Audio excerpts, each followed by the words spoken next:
मेरे सामाजिक परिवार के सभी सदस्यों और ये वीडियो देखने वालों को नमस्कार। मैं एक बात जो बार बार कहता हूं कि अगर सरकारें जनता के फीडबैक पर काम करने लगें, यानी किसी भी वक्त जो चुनी हुई सरकार है, क्योंकि 5 साल आप बदल नहीं सकते हैं सरकार को, लेकिन सरकारें अपने लिए जो धारणा है वो जरूर बदल सकती हैं। कैसे? अगर सरकार उन 5 सालों में जनता की जो प्रतिक्रिया आती है किसी मुद्दे पर, उसके लिहाज से वो बड़े नियमों में बदलाव कर सके। हमने कई बार ये देखा है देश में, जब भ्रष्टाचार की बहुत कहें कि लग रहा था कि भ्रष्टाचार से कैसे लड़ाई हो सकती है, कैसे एनपीए को धीरे धीरे कम किया जा सकता है, बैंकिंग मेस जिसको बोलते थे, कैसे बड़े बड़े जो भगोड़े उद्योगपति हैं उनसे कैसे कर्ज वसूली की जा सकती है, उनकी संपत्ति जब्त करके या उसको नीलाम करके, वो सब हमने होते हुए देखा। जब नोटबंदी हुई थी तो उस वक्त यही सबसे बड़ी आलोचना सरकार की हो रही थी कि हर दूसरे दिन तो ये नियम बदल देते हैं, लेकिन उसकी सबसे बड़ी वजह शायद यही थी कि चूंकि सरकार को जब लगता था कि नहीं ये जनता के लिए जरूरी है, ये उनको सुविधा देने के लिए, तो वो काम वो करती थी। और इसीलिए सरकारों को टोकना, उनको बताना वो बेहद जरूरी है। अभी क्या हुआ? अभी एक खबर आई, पीपुल्स बैंक ऑफ चाइना ने एचडीएफसी में 1% से ज्यादा हिस्सेदारी कर ली है। हमने आपको बहुत साफ साफ बताया था कि ऐसा कुछ नहीं है कि पीबीओसी यानी पीपुल्स बैंक ऑफ चाइना का टेक ओवर हो गया है, यानी एचडीएफसी बैंक का कोई मालिकाना हक जैसा नहीं हुआ है। क्योंकि ये नियम है, ये बाजार नियामक का नियम है कि अगर 1% से ज्यादा हिस्सेदारी होगी तो वो पब्लिक कर दी जाएगी, सार्वजनिक कर दिया जाएगा। हर्षवर्धन त्रिपाठी भी किसी कंपनी में, चाहे वो 2 रुपए की कंपनी हो या 2 लाख करोड़ की कंपनी हो, अगर 1% से ज्यादा हिस्सेदारी लेते हैं, बाजार में लिस्टेड है, तो उनका नाम सार्वजनिक कर दिया जाएगा। तो इसके तहत हो गया ना, फिर बहुत हल्ला हंगामा हुआ। लेकिन एक खतरा तो जरूर दिखने लगा, क्योंकि ये चीन बहुत लंबे समय से कहें कि ये उसकी आदत में शुमार है और लगातार ये काम वो करता रहा है। वैसे भी ऐसा नहीं है, अभी जो भारत की कई कंपनियां हैं उनमें चीन ने खूब निवेश कर रखा है। जो पेटीएम है वो उसने निवेश कर रखा है, अलीबाबा ने पेटीएम में निवेश कर रखा है। ऐसे ही फ्लिपकार्ट में जो है वो एक कंपनी का निवेश है 5% से ज्यादा। और इस तरह से ढेर सारी जो चाइनीज कंपनियां हैं वो अमेरिका, जापान, ऑस्ट्रेलिया, इन देशों में भी ऐसी कोशिश करती रही हैं, जिसलिए वहां की सरकारों ने प्रतिबंध पहले से ही लगाया है, जिससे कि चाइनीज कंपनी या चाइना किसी रूट से न खरीद सके। अब आज जो नया नियम आया है, पहले भी जो बहुत साफ समझिए कि जो सेंसिटिव सेक्टर्स थे, सेंसिटिव सेक्टर कौन से थे? वो सेक्टर थे जिसमें सरकार संवेदनशील है, जहां दूसरे देशों का निवेश न हो, ऐसा सरकार ने तय किया था। लेकिन ज्यादातर सेक्टर्स में कुछ देशों को छोड़कर सबके लिए अलाउ था।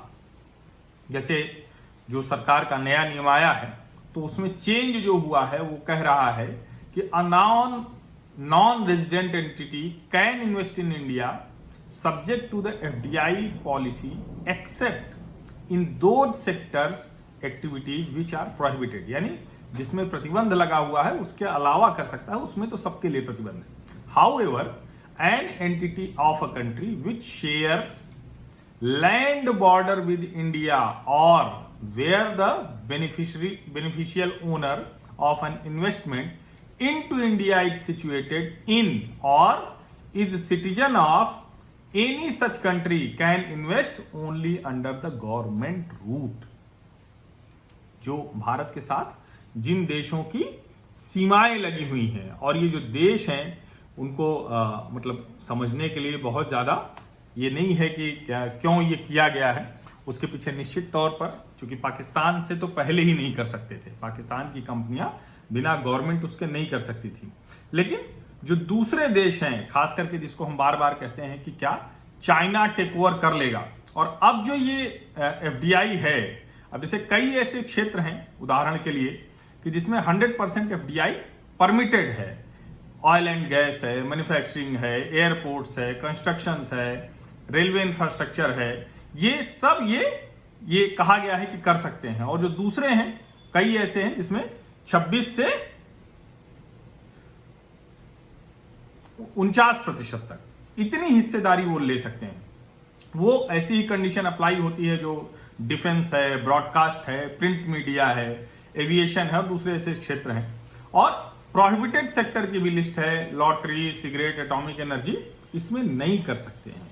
तो ये कुल मिलाकर है। लेकिन अब सरकार ने जो कर दिया है, नया जो आया है, जो DIPP का नया सर्कुलर है, उसके मुताबिक अब जो भारत की सीमाएं जिनसे लगती हैं, तो कौन कौन से देश हैं? पाकिस्तान, बांग्लादेश, नेपाल, म्यांमार, भूटान और अफगानिस्तान। अब आप सोच रहे हो कि एक सबसे जरूरी देश का नाम मैं भूल गया। दरअसल यही वो देश है, चीन, जिसकी वजह से सरकार को इन नियमों में बदलाव करना पड़ा है। और इसमें ऐसा नहीं कि ये नई FDI के लिए, पुरानी जो FDI हैं उनमें भी ये रूल लागू होगा। यानी ट्रांसफर ऑफ ओनरशिप। कोई अभी जो FDI है, किसी के पास मान लीजिए कि पहले से किसी कंपनी ने FDI ले रखी है, किसी विदेशी निवेशक ने वो यहाँ की कंपनी में कर रखा है और वो चाहता है कि चीन की किसी कंपनी या पाकिस्तान बांग्लादेश की किसी कंपनी या फिर किसी व्यक्ति को वो दे दे, डायरेक्टली या इनडायरेक्टली, तो अब वो भी नहीं कर पाया है। यानी एक तो नया कोई FDI नहीं ले सकता, भारतीय कंपनियों में कोई हिस्सेदारी FDI नहीं कर सकता है, फॉरेन डायरेक्ट इन्वेस्टमेंट, और न तो वो जो पहले से FDI किसी के पास है उसको खरीद सकता है। कई बार ये होता है ना, उसको क्या जरूरत है, भारत की कंपनियों में जो FDI है उसको छोटा छोटा करके खरीद ले। तो अब ये बहुत साफ है कि ये नहीं होने वाला है यहां। लेकिन एक बात जानने की है, जो मैंने कहा था कि जो HDFC के शेयर खरीदते वक्त पीपुल्स बैंक ऑफ चाइना के 1%, कि FDI के अलावा एक होता है FPI। FPI क्या है? Foreign portfolio investment. जो FPI होता है, यानी फॉरेन पोर्टफोलियो इन्वेस्टर होता है, वो 10% तक की सीमा जिसकी होती है वो FPI के तहत आया है। और ये जो नियम सारे के सारे हैं, ये जो नियमों में बदलाव है, वो FDI नियमों के तहत है। यानी 10% से ऊपर अगर कोई हिस्सेदारी बढ़ाना चाहता है या कहें कि कोई मालिकाना हक की तरफ बढ़ता है, तो उसको गवर्नमेंट की इजाजत लेनी होगी, गवर्नमेंट रूट से ही आना होगा। उसमें यह संभव नहीं होगा कि वो जिसको कहते हैं कि खुले बाजार में शेयर खरीदते और शेयर खरीदते खरीदते, फिल्मों वगैरह में आप लोग देखते होंगे ना कि अचानक कोई कंपनी है, उसका राइवल उसमें हिस्सेदारी खरीदता जाता है और एक दिन अचानक आकर पूरे बोर्ड को वो बदल देता है। यानी जो बोर्ड के MD बैठे होते हैं, CEO बैठे होते हैं, उनको अचानक आके वो कहता है और सारे इन्वेस्टर खड़े हो जाते हैं, वो उसके साथ होते हैं। तो अब ये वाला काम कोई कंपनी नहीं कर पाएगी। खास करके ये जो देश हैं, जो भारत से जिनकी सीमाएं लगी हुई हैं, चीन, पाकिस्तान, बांग्लादेश, भूटान, अफगानिस्तान, म्यांमार, नेपाल, इतने देशों में वहां की कंपनी, वहां का कोई व्यक्ति वो नहीं कर पाएगा। अब हालांकि इसमें एक चीज जो थोड़ा सा सफाई स्पष्टता वो आएगी कि क्या वाया हांगकांग जो निवेश होगा वो कैसे सरकार देखेगी। एक ये बड़ा प्रश्न उठता है। और उसके अलावा जो मोटा मोटा अगर कहें तो सरकार ने ये स्पष्टता दी है, तो निश्चित तौर पर सरकार की नजर होगी। और जो सबसे अच्छी बात है, जिसको बार बार हम कहते हैं कि फीडबैक सिस्टम, भले ही वो HDFC के अचानक 1% से ज्यादा शेयर हो जाने की वजह से हुआ हो और उसमें कहीं कोई ऐसा नहीं था कि वो कोई गड़बड़ हो गई है। HDFC में चाहे तो पीपुल्स बैंक ऑफ चाइना और शेयर खरीद सकता है।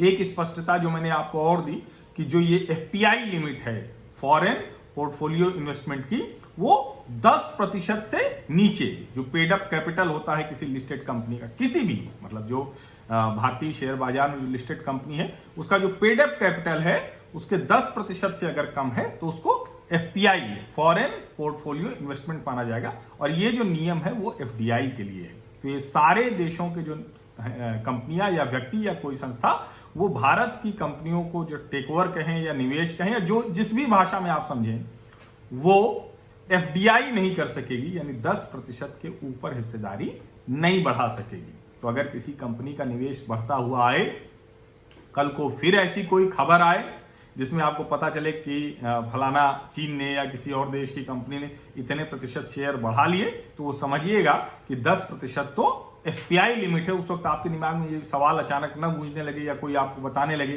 या सोशल मीडिया पर जो चलता है वो अचानक कोई लिख दे कि देखिए सरकार का नियम किसी काम का नहीं, वो इतना प्रतिशत और अपनी हिस्सेदारी विदेशी कंपनी ने बढ़ा ली। तो ये स्पष्टता भी आपके दिमाग में होनी चाहिए। लेकिन इतना तय है कि सरकारें अगर फीडबैक पर काम करती हैं तो वो बेहतर होती जाती हैं। अपने आप को 5 साल के दौरान यानी अगले चुनाव के पहले भी लोगों का भरोसा जीतने में कामयाबी उन्हें मिल सकती है। बहुत बहुत धन्यवाद आप सभी लोगों का। और निश्चित तौर पर आप में से ज्यादा लोग मेरे सामाजिक परिवार के सदस्य हैं।